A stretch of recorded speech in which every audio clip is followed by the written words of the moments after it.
উচ্চ মাধ্যমিক ইতিহাস ফোর্থ সেমিস্টার কোন প্রশ্নগুলো এবছরের জন্য গুরুত্বপূর্ণ।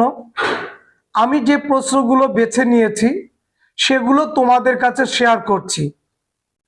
যে প্রশ্নগুলো আমার কাছে মনে হচ্ছে এছাড়া প্রশ্ন হতে পারে না, যে সিলেবাসটা আমাদের দেয়া আছে সেই সিলেবাসের মধ্যে এই বাছাই করা প্রশ্নগুলো আমার কাছে মনে হচ্ছে এবার উচ্চ মাধ্যমিকদের সত্যি খুব গুরুত্বপূর্ণ।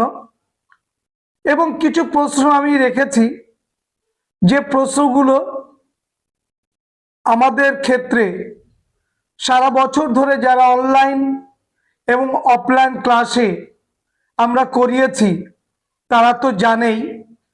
ভালো ছেলে মেয়ে যারা সারা বছর খুঁটিয়ে বইটা পড়েছে তাদের জন্যও এই প্রশ্নগুলো, এবং যারা এই মুহূর্তে দাঁড়িয়ে সিলেবাস কমপ্লিট করতে পারেনি অথবা দুটো একটা অধ্যায় বাকি আছে, ফিফথ ইউনিট কি সিক্সথ ইউনিট, তাদেরকেও বলবো এই প্রশ্নগুলো যাওয়ার আগে অন্তত চোখ বুলিয়ে যাও। আমার বিশ্বাস এই প্রশ্নগুলো থেকে তোমাদের অনেক কিছুই আসতে পারে বা আসবে। যারা সারা বছর পড়নি তারাও, এবং যারা পড়েছ তাদের উদ্দেশ্যে আবারও বলছি, যেটুকু সময় আছে অবশ্যই চোখ বুলাও। ঘন ঘন বা বারবার যে সময়টা আমরা পাবো সেই সময়ের মধ্যে চোখ বুলালে আমরা অনেকটাই কিন্তু এগিয়ে যাব। কোনো বিতর্ক নেই, স্যার সিলেবাস বড় শেষ হয়নি, এই সমস্যা ওই সমস্যা। সমস্যা মানুষ মাত্রেই আছে, কার নেই সমস্যা? সবার সমস্যা আছে। তবে আমি বলি সমস্ত স্টুডেন্টদের, দিনের বেলাটা যদি অন্যের কারোর হয়, রাত্রেবেলাটা আমার রাত্রে আমি ঠিক করে নেব আমার পৃথিবীতে কোন প্রশ্নগুলো আমি দেখব, কোন বইটা আমি বেশি করে পড়ব। সুতরাং আমি আমার মতো করে জীবনটা তৈরি করতে গেলে অবশ্যই রাত্রবেলাটা আমি আমার জন্য গুছিয়ে নেব। দিনের বেলাটা আমাদের হাজারো সমস্যা থাকতে পারে, কাজ থাকতে পারে, থাকবেও, এটাই নিয়ম। তার মধ্য থেকে তোমাকে কিন্তু এগিয়ে যেতে হবে। দেখো বলি, চতুর্থ সেমিস্টারের প্রথম তৃতীয় অধ্যায় বিদ্রোহ এবং ব্রিটিশ রাজ, এই অধ্যায় থেকে আমি যে প্রশ্নগুলো রেখেছি, মহারানীর ঘোষণাপত্র টিকা, এখান থেকে আমাদের 7 নম্বরের প্রশ্ন আসবে, একটা 4 নম্বর, একটা 3 নম্বর, 7। তো প্রথমেই রেখেছি মহারানীর ঘোষণাপত্র টিকা, এটা 4 নম্বরও আসতে পারে, 3 নম্বরও আসতে পারে। সিপাহী বিদ্রোহের প্রত্যক্ষ কারণ তোমরা জানো, প্রশ্নটা অন্যভাবে দিতে পারে। সিপাহী বিদ্রোহের এনফিল্ড রাইফেলের প্রবর্তন কি প্রতিক্রিয়া সৃষ্টি করেছিল, এভাবেও প্রশ্নটা আসতে পারে, 3ও আসতে পারে, 4ও আসতে পারে। মহাবিদ্রোহের প্রকৃতি আসতে পারে 4 নম্বরের জন্য। মহাবিদ্রোহের ব্যর্থতার কারণগুলো যদি বলে 3টে কারণ লেখো, আমরা লিখতে পারবো। যদি বলে এটা তাহলে 3 নম্বরের জন্য আসবে। যদি বলে মহাবিদ্রোহের ব্যর্থতার কারণগুলো লেখো 4 নম্বর, সেটাও আসতে পারে। ব্যর্থতার কারণগুলো কি আমরা জানি, কারণ আমরা টেনে অনেকটা কিছুটা কভার করেছি। মহারানী ভিক্টোরিয়া ঘোষণাপত্র টেনে আমরা পড়ে রেখেছি, কিন্তু আমরা পারবো। সত্য বিলোপ নীতি পরিত্যাগ হবে, এখন থেকে দেশ রাজ্য আর গ্রাস করা হবে না, ধর্মীয় ব্যাপারে হস্তক্ষেপ করা হবে না, দত্তক পুত্র গ্রহণ করা যাবে, ভারতীয়দের উচ্চ পদে সরকারি চাকরি ব্যবস্থা করা হবে। সমস্তটাই আমরা কিন্তু জেনে রেখেছিলাম মহারানী ভিক্টোরিয়া ঘোষণাপত্রে। এটা প্রতিশ্রুতি ভঙ্গের এই অধ্যায়ও বলা হয়, এটা রাজনৈতিক ধাপ্পাবাজি বলে অভিহিত করা হয়। এই প্রশ্নগুলো কিন্তু আমরা টেনে পড়ে রেখেছি। দেখবে মহারানী ঘোষণাপত্র, সিপাহী বিদ্রোহের প্রত্যক্ষ কারণ এনফিল্ড রাইফেলের প্রবর্তন, যার মধ্য দিয়ে সিপাহী বিদ্রোহ শুরু হয় 1857 সালে 29শে মার্চ ব্যারাকপুর সেনা ছাউনির 34 নং রেজিমেন্ট মঙ্গল পাণ্ডের নেতৃত্বে এই বিদ্রোহটা শুরু হবে। তিনি হিউসেনকে গুলি করে এই বিদ্রোহ সূত্রপাত ঘটাবেন। যে মহারাষ্ট্রের চিত পাবন ব্রাহ্মণ পরিবারের সন্তান ছিলেন মঙ্গল পাণ্ডে, মহাবিদ্রের প্রত্যক্ষ সংগ্রাম যার মধ্য দিয়ে শুরু হয়। মহাবিদ্রের প্রকৃতি কি লিখবো স্যার? মহাবিদ্রের প্রকৃতিতে প্রথমে লিখবো এটাকে কি স্বাধীনতা যুদ্ধ বলা যায়, এটাকে কি সামন্ত শ্রেণী বিদ্রোহ বলা যায়, এটাকে কি ভারতের প্রথম স্বাধীনতা সংগ্রাম বলে অভিহিত করা যায়, এটা কি শুধুই সিপাহী বিদ্রোহ এইরকম, এটাকে কি সামন্ততন্ত্রের মৃত্যুকালীন আর্তনাদ বলা যায়। এইরকম ভাবে আমরা দেখব যে এটা বিভিন্ন ঐতিহাসিকরা বিভিন্ন দৃষ্টিকোণ থেকে তাদের মতামত তুলে ধরেছেন, আমরা সেই মতামতগুলো লিখে আসবো। মাধ্যমিকেও কিন্তু এটা 8 নম্বর জন্য এসেছিল। ঝাঁসি রানী লক্ষ্মীবাই স্মরণীয় কেন? 3 নম্বরের জন্য। মহাবিদ্রোহ হিন্দু মুসলমানের ঐক্য 4 নম্বরের জন্য। মহাবিদ্রোহ শিক্ষিত মানুষের ভূমিকা কি ছিল 4 নম্বরের জন্য। সিপাহী বিদ্রোহের রাজনৈতিক কারণ ওই অধীনতামূলক মিত্রতা নীতি, সত্য বিলোপ নীতি, কুশাসন অজুহাতে রাজ্যগ্রাস, এই যে ব্যাপারগুলো আছে এর মধ্যে 4 নম্বরের জন্য। আর একটা বলবো সেটা হচ্ছে 1857 সালের বিদ্রোহকে কি ভারতের প্রথম স্বাধীনতা বলা যায় 4 নম্বরের জন্য। তাহলে এই রকম তৃতীয় অধ্যায় থেকে যে প্রশ্নগুলো বললাম এই প্রশ্নগুলো অবশ্যই চোখ বুলাবে, আমার বিশ্বাস এর মধ্যে থেকে তোমরা পাবে।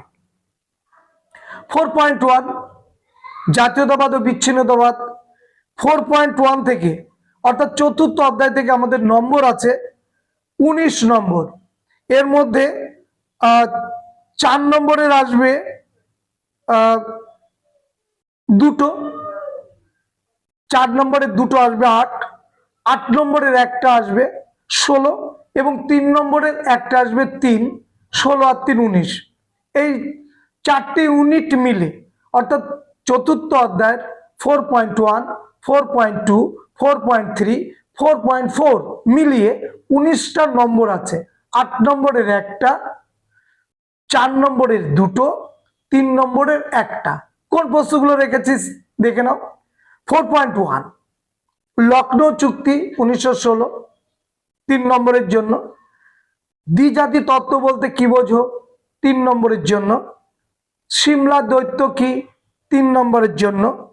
মুসলিম লীগের লাহোর প্রস্তাব বলতে কি বোঝো 3 নম্বরের জন্য।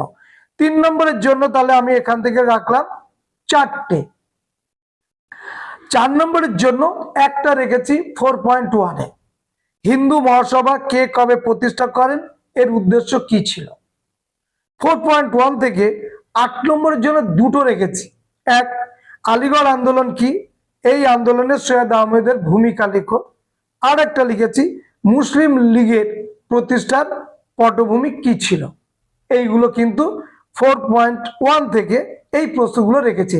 তাহলে 4.1 থেকে 3 নম্বরের 4টে, 4 নম্বরের একটা, 8 নম্বরের দুটো 4.1 থেকে।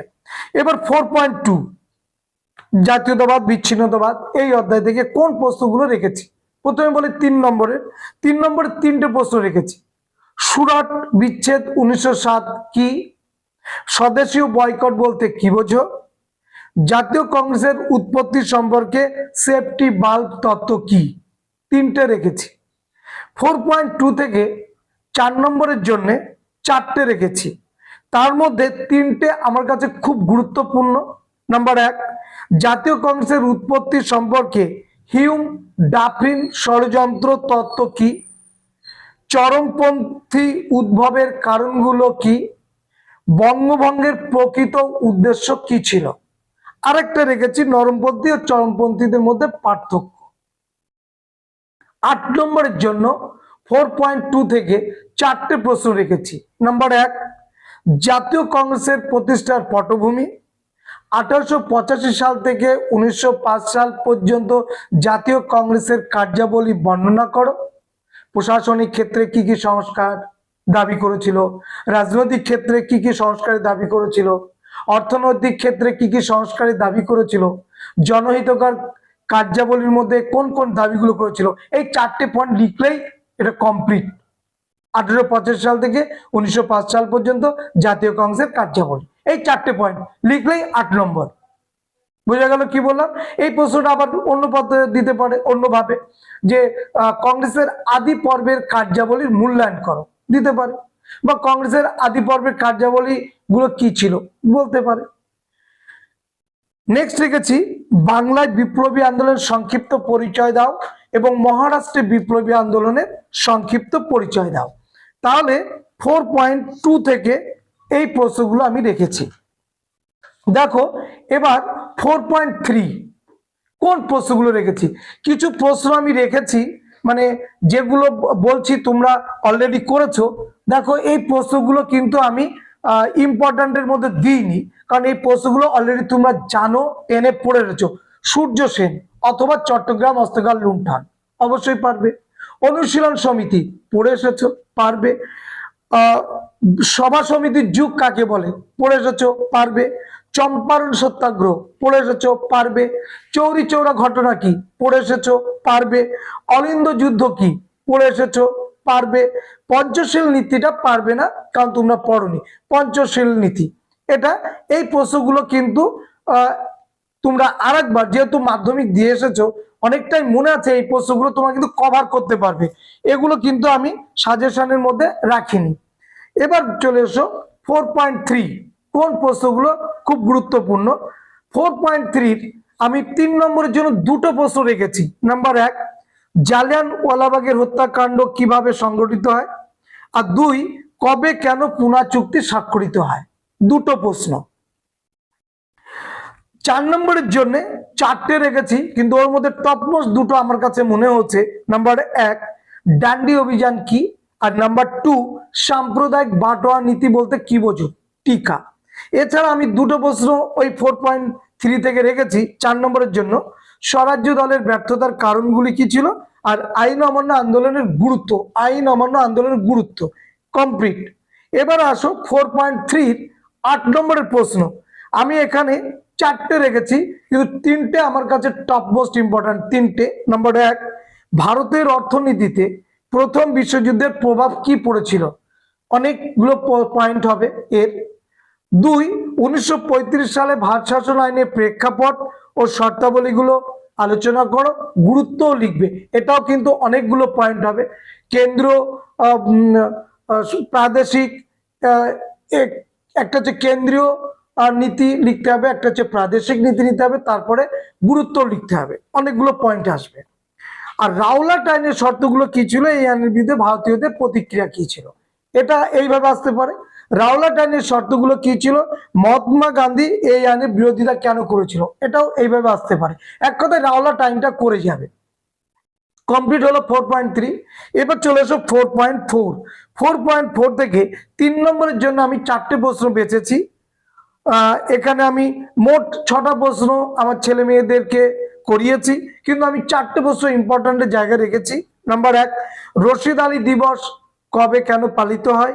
2 ক্যাবিনেট মিশন বা মন্ত্রী মিশন কি।